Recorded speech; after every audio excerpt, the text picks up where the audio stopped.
Hello everyone, আসসালামু আলাইকুম। সবাই কেমন আছেন? আশা করি সবাই অনেক অনেক ভালো আছেন। আমিও আল্লাহর রহমতে অনেক ভালো আছি।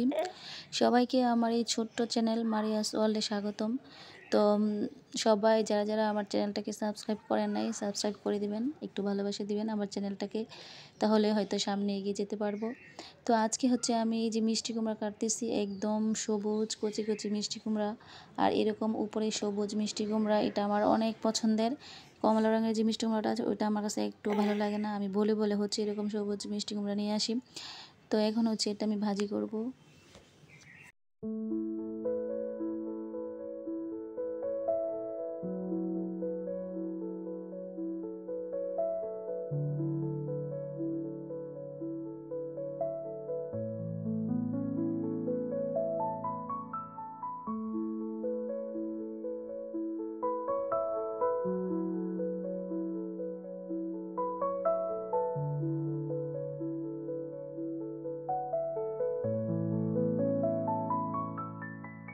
তো এই যে আমি এখন এই যে মিষ্টি কুমড়া দিয়ে দিলাম। তো আর এই মিষ্টি কুমড়া যে কাটলাম এগুলো কিন্তু একটাও সমান হয় নাই, সবগুলা ছোট বড় সাইজ হয়েছে।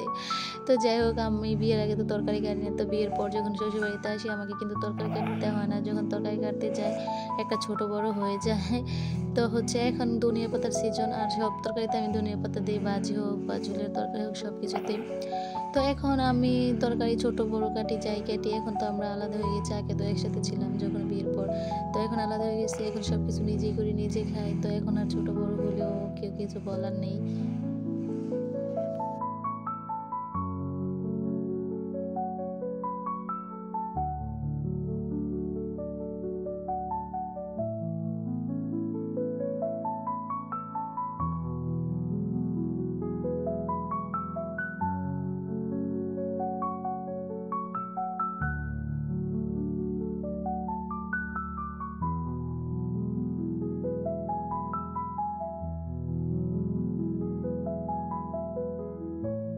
তো এখন কিন্তু শীতের সিজন, আর বাজারে প্রচুর পরিমাণে সবজি পাওয়া যায়, যেমন বাঁধাকপি, ফুলকপি, তারপর হচ্ছে সিম, টমেটো, দেশি টমেটো যেটা এটা।